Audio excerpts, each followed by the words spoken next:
Thank you. Trott the loot, homeowners get the boot.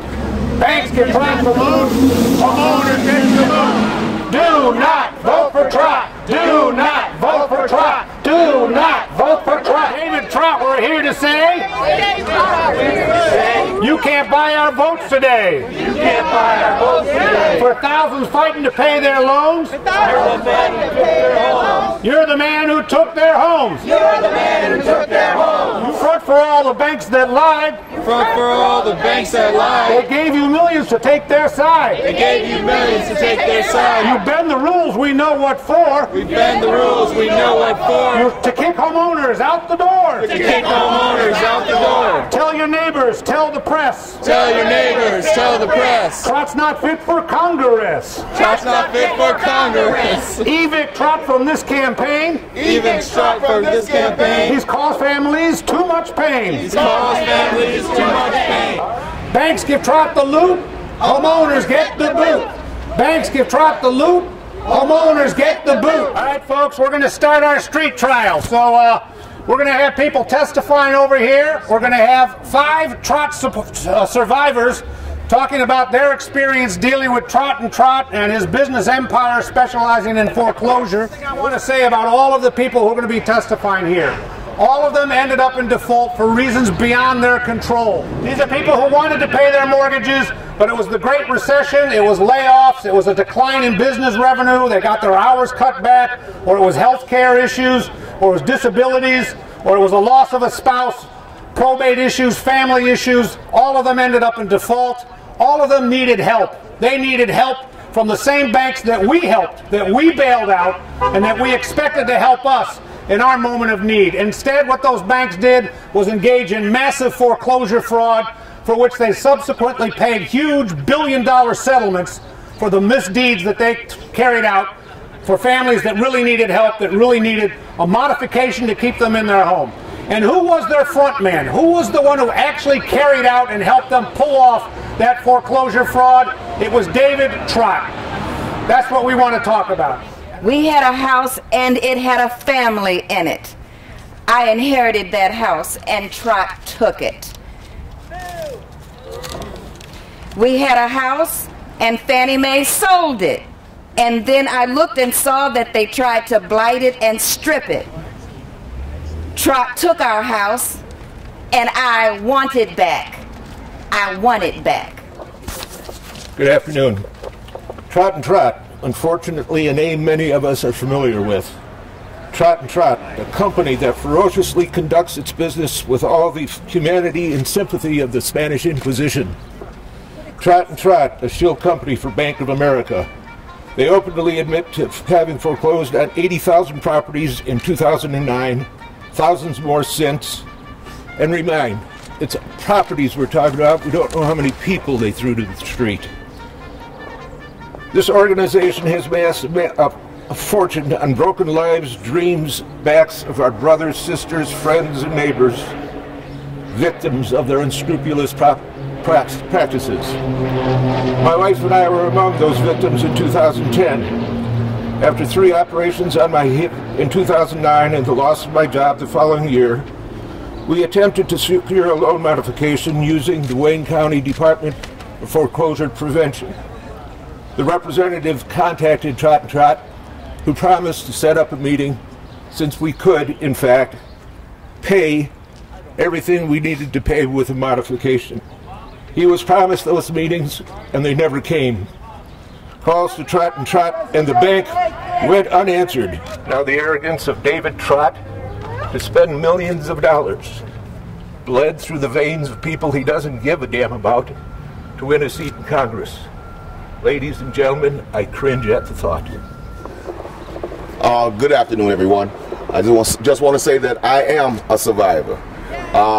Dealing with Trott was a situation that I never wish on anybody else. We were negotiating with the bank for a modification, and while we were negotiating with the bank, Trott was going behind our back trying to get a sheriff's sale going on our house.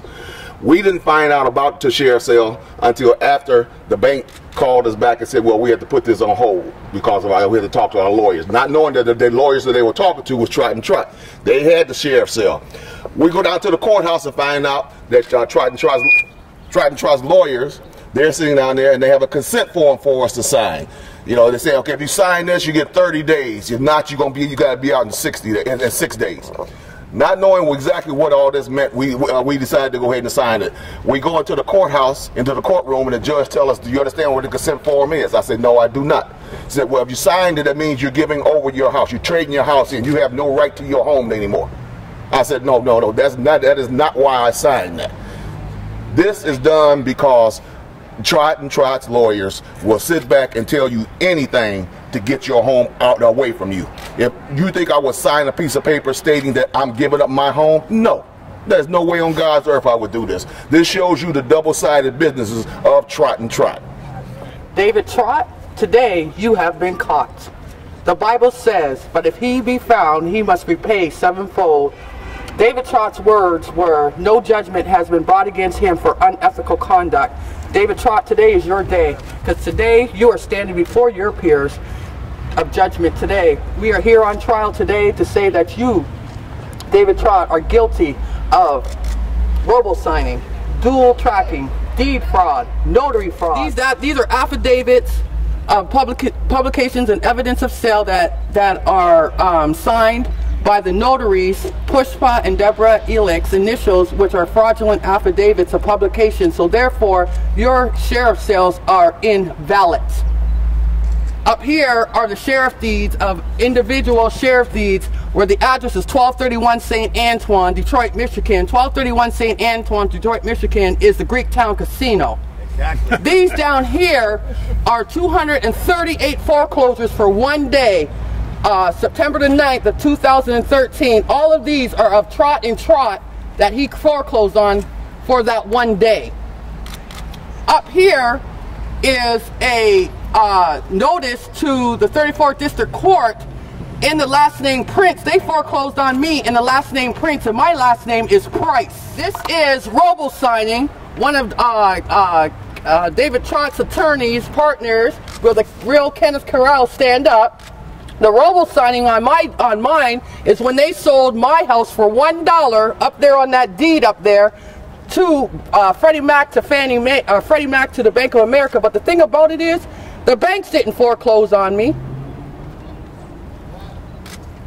Trott and Trott foreclosed on me. And Trott and Trott, your day is here, because today I challenge you. I will see you eye to eye in the courts. For the people. I want to just add, by the way, that in some of the public testimony about what Trott and Trott has been doing, it was revealed that their notary down at Detroit Legal News was mass signing 200 affidavits a day and notarizing them, but not dating them. She died after going into a coma, and they continued to use her notary and signature with dating and individuals put into those affidavits that had nothing to do with the moment when she signed them. That's the kind of business practice we're talking about. So Baxter, talk about what happened to you after you were in a car accident and closed head injuries and went into default, and you were looking for help, and what did you get? Well, I used to be a school teacher, and I never missed a payment on my house that I bought. Was my dream home. I bought it right after 9/11. Was a special loan for teachers, firemen, and police officers out of respect for what we do in the country. Now, when I was in my accident, I lost my job. I couldn't work, and I was applied for disability. I called my mortgage company and asked them, what should I do? And so they told me I had to go see a loan counselor. And then I got a letter from this law firm called Trott. And they said that as long as I was seeing the loan counselor, they would not do anything to foreclose on my house. Little did I know that all the time that I was seeing the loan counselor, they were preparing to throw me out of my house. At one point, we were waiting for a decision on loan modification, and I got a call saying that I had to have a conference with Trott.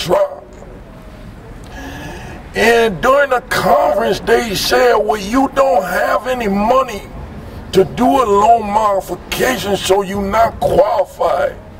I told them that I was waiting on my Social Security check to come. Then the next thing I know, I had a sheriff's sale on my house. And then, that when things started getting worse, this was back in 2011. I've been fighting them ever since in the courts. They got all the money. And then they just pick on, bully on me and other people. But you've been fighting back, and he's another survivor that's been working with us and trying to stay in their home despite what Trott is about. I just want to say that last Thursday, I got another call that they had a hearing, and they said that I have to be completely out of the home by November 15th. And then they said that I have 14 days from last Thursday to find a non-profit organization. I can't do that to buy my house. We ain't gonna find that person. They bullies. Hang in there. Baxter's been fighting the fight and is still keeping that fight going. You've heard the testimony. We've got other Trott survivors here, but let me see if we can find anyone who would take up the defense of David Trott. Do we have anyone here who will take up the defense of David Trott? Well, my goodness. I will. I'll stand up for David Trott. I'll stand up for David Trott. We have a David Trott look-alike here. That's right. My God. All right, now we sent the questions that we're going to ask to David Trott, so you've got a list of them here, and I've got them here. So let's see what David Trott has to say. And I'm going to start out. Can I call you David, by the way? Yeah, that's fine. I'm a regular guy, just like everybody else. Okay, Mr. Trott, how do you answer the charge that as the foreclosure king, you made your money off of human suffering? The millions that you have made, the mansion you built, all of it based on human suffering. Listen, that's not fair. I'm a job creator, and I've created jobs in other industries like newspaper publishing, insurance, real estate, and technology. So I create jobs, guys. Hey, listen, that sounds like the answer you've been given in the media. Every time you're asked about foreclosures, you say you actually are in all these other businesses. Well, let me ask you some details about that. You say newspaper publishing. What's the newspaper? Well, I'm not sure right now. Yeah, I publish newspapers. That's what I do. Isn't it the Detroit Legal News? Yeah, I think that's the name of that publication. And doesn't the Detroit Legal News publish foreclosure notices? Well, yes, they have to publish something. Yeah, foreclosure notices. And you were part owner, and as such, you got $500,000 a year for guaranteeing to deliver 1,000 foreclosures a month to the Detroit Legal News. Yeah, well, that's how a business works. We have to employ people, and I get money, and that's how it works. Well, so you're a job creator. I create jobs, yes. So do funeral directors. Okay. Your technology business, wasn't that a business that organized foreclosure documents? Well, possibly, yes. Technology. All right, and Realty, the company behind us, your real estate firm that you're a partner in, doesn't this company sell foreclosed homes that David Trott and others have foreclosed on? Well, yeah, we have to get rid of this stuff after the people get out of the house. We have to get rid of their items, yes. And the insurance company is the company that does the title insurance on those sales, right? That may be the case. That could be true. So in other words, all of these other industries you in actually all turn around and come back to the foreclosure business that is your sole livelihood. Is that correct? Well, yes, that's my livelihood. I work for the banks. Those are my clients, and I'm going to work well for them. Wow. I'm just like you people. I'm just trying to make a buck just like any of you people. All right, but you did it as representative for the mega banks that have admitted to massive foreclosure fraud, right? Well, that's not my trouble. If they've admitted to foreclosure fraud, I was just an intermediary. I had nothing to do with their trouble. Well, didn't the banks pay you a flat fee for every one of the tens of thousands of foreclosures you carried out? Well, yeah, but I don't need to discuss that fee here with you guys. I was a job creator. You were a job creator. Well, so was Al Capone. Al Capone, that's not fair. Don't compare me to a gangster running bootleg liquor. That's not fair. You're right, it's not. He was actually producing a product people wanted. All right, how do you respond to the testimony of Trott survivors that you stonewalled homeowners engaged in dual tracking and foreclosure fraud? Those were my employees. They did some unfair things, and those were the employees that worked for me. I can't be blamed for their actions. But these were the jobs you said you created. Now you're going to disavow the work that those job holders were doing. Well, yeah, I got rid of the company, guys. 2 months ago, I got rid of Trott, so I've done nothing wrong. That's somebody else's business. You're focusing on the wrong guy. So you've cleaned up your act? I certainly have. Sounds like money laundering to me. All right. Was it more profitable to foreclose than to modify the loans of families in hardship? Yes, it was more profitable. I work for the banks. I'm not going to work for these poor homeowners out here. What happened if you did side with the homeowners? What would have happened if you had sided with the homeowners? Maybe people could have stayed in their own homes.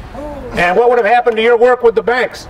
Well, I wouldn't have owned all the mansions that I do, and I wouldn't have been the foreclosure king, and all you people would still be out here on the sidewalk. So instead of siding with the homeowners, you sided with the banks, and I guess that was probably the more profitable option, right? Well, we finally agree on something. Absolutely. In Congress, you'll be working for the highest bidder, right?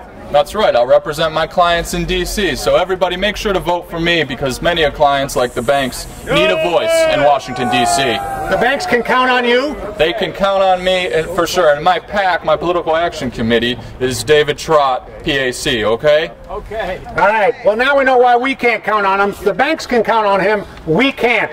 So let me ask your verdict here. Is this someone we can trust? No! Does he represent homeowners ahead of banks? No! Is he fit for Congress? No!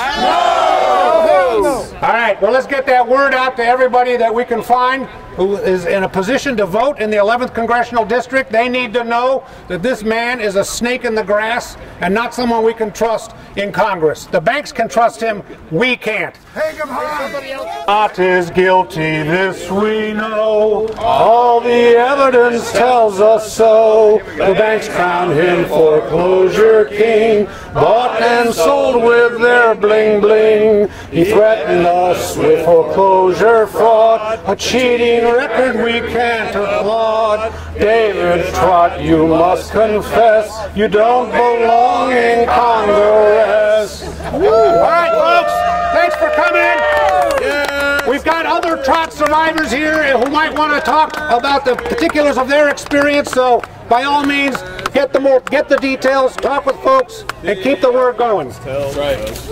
Wow. All right. Hey, good to see you.